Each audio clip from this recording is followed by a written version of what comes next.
Rewmi 24 TV. mbaxanam Modou Bara Dolly mi léegi nii bi mu dawee fi mook saa dàgg ñoo fi ñëw di dóori pétal gars yi dàq leen ñu daw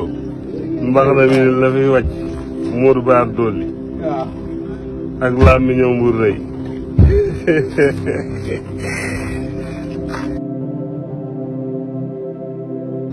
mbaxanam Modou Bara Dolly mi léegi nii bi mu dawee fi mook saa dàgg ñoo fi ñëw di dóori pétal gars yi dàq leen ñu daw